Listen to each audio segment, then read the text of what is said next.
Salut à tous, c'est Alwof et donc aujourd'hui on se retrouve pour une nouvelle vidéo sur Destiny 2 pour le retour des jeux des gardiens. Et comme d'habitude, si cette vidéo vous a plu, un petit like ça fait super plaisir, partagez-la et abonnez-vous pour ne pas rater les prochaines vidéos sur Destiny 2. On est parti. Cette vidéo est sponsorisée par Blazing Boost. Blazing Boost c'est un site de service qui va vous permettre de gagner du temps en jouant avec de bons joueurs qui vont vous aider à faire des activités in-game. Actuellement ils sont en train de faire des réductions qui pourraient vous intéresser. Ils ont plus de 30 000 reviews sur Trustpilot pour attester justement de leur professionnalisme. Donc je vous recommande de tester ça par vous-même. Et grâce à mon code Elwolf5, vous aurez une réduction et maintenant ça m'aide directement si vous l'utilisez. Le lien est dans la description, merci à vous. Avant de passer au vif du sujet, je fais un concours sur mon Instagram pour avoir l'emblème que tous les créateurs de contenu vous ont fait gagner. Si vous voulez participer, c'est dans la description de la vidéo. Il suffit de follow, like et commenter. Tous les détails sont sur la publication sur mon Instagram. Bonne chance à tous. Dès la semaine prochaine, nous avons le retour des jeux des gardiens, soit le 2 mai prochain et ça va durer 3 semaines comme tous les événements sur Destiny, donc jusqu'au 23 mai. Je vous avais déjà partagé le visuel des armures dans ma vidéo leak. Cette fois, on a une vraie image confirmée par Bungie que voici avec le chasseur à gauche, le titan au milieu ainsi que l'arcaniste à droite. Dites-moi dans les commentaires ce que vous pensez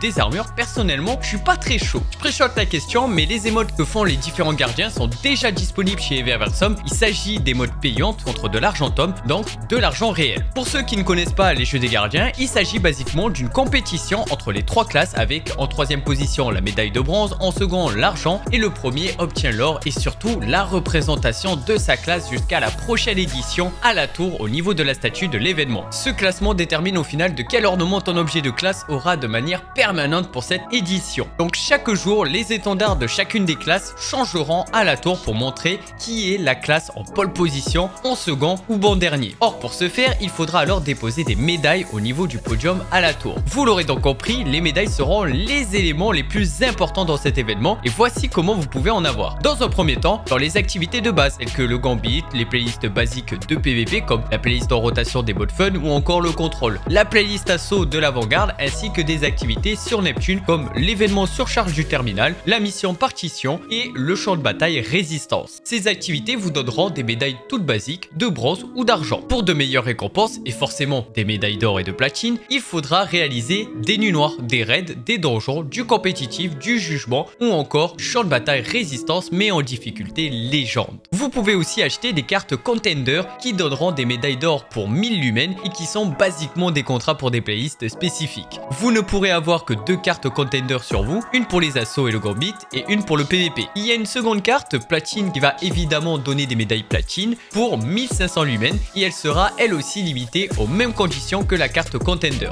Évidemment, il faut nous donner quelque chose à aller chercher, à grind et cette année, l'arme de l'événement sera cet éclaireur fil obscur, le premier en son genre comme vous pouvez le voir, donc à ne pas manquer et surtout à aller farmer. Vous aurez la possibilité de l'obtenir en posant des médailles au podium à la tour ou en terminant les activités précédemment citées, au final juste en jouant. Il y aura aussi la SMG de la précédente édition qui sera aussi farmable, à savoir la SMG Abyssal le cheat qui viendra avec des nouvelles perks. Bungie nous annonce la possibilité de l'avoir avec renfort répulsif, j'ai hâte de voir ce qu'elle nous réserve de plus. Bungie avait aussi introduit une playlist exclusive d'assaut à score l'année dernière et ceci fera son retour cette année. Pour expliquer de quoi il s'agit, c'est des assauts basiques. Juste, ils ont des modificateurs un peu spéciaux qui font que tu gagneras plus de points si tu fais telle ou telle action. À l'intérieur, il y a aussi des buffs, des malus, c'est comme une nuit noire à difficulté élevée, mais version assaut dans l'idée. Et au final, plus tu fais de points, plus tu gagnes de médailles à la fin. Tu auras alors 2 playlists, l'une de base avec matchmaking, mais celle que tout le monde faisait pour avoir un maximum de points et donc de médailles,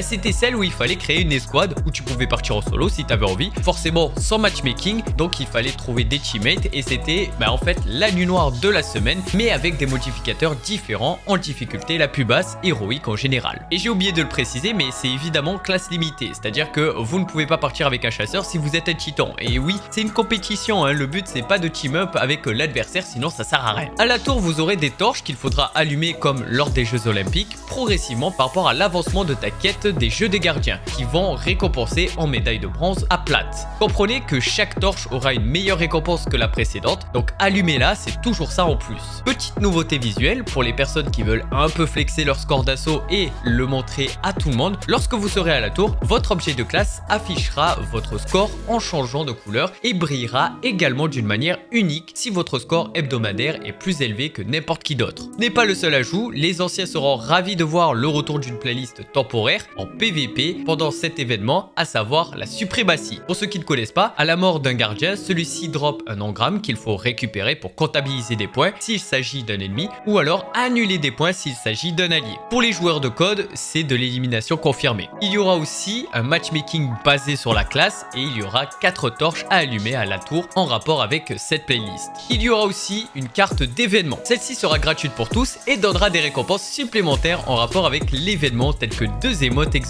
Elle sera liée au titre de l'événement champion et vous aurez la possibilité de le dorer comme tous les autres titres dans l'idée. La carte d'événement peut être améliorée pour 1000 argentum pour obtenir des récompenses supplémentaires, des cosmétiques, ne vous inquiétez pas. Et pour les personnes qui font tous les titres, celui-ci sera donc le dernier titre à avoir pour enfin débloquer le titre qui réunit tous les titres des derniers événements comme celui de la fête des âmes perdues ou de l'avènement par exemple. L'année dernière, Bungie avait restreint l'accès à la coupe des jeux des gardiens avec une sélection d'équipes choisies à travers le globe. Cette année, tout le monde peut y participer, même vous, je vous mets le lien dans la description. L'objectif, comme l'année passée, c'est de recueillir des fonds pour des associations caritatives. Cette année, les équipes s'affronteront dans 2 catégories, technique et charitable. La catégorie technique suit le nombre total de médailles déposées pendant les jeux des gardiens par chaque équipe officiellement inscrite. La catégorie charitable suit le montant total des fonds rassemblés par une équipe depuis sa page d'inscription officielle à la fondation Bungie pendant l'événement. Les 4 meilleures équipes de chaque catégorie recevront des récompenses comme suit. La meilleure équipe de la catégorie technique recevra une œuvre artistique personnalisée de votre escouade par Ferian Art. La meilleure équipe de la catégorie charitable recevra une œuvre artistique personnalisée de votre escouade par Gabatrap. C'est 2 artistes que j'aime vraiment beaucoup et que je vous invite à suivre car ça vaut clairement le coup, ils font du très beau travail.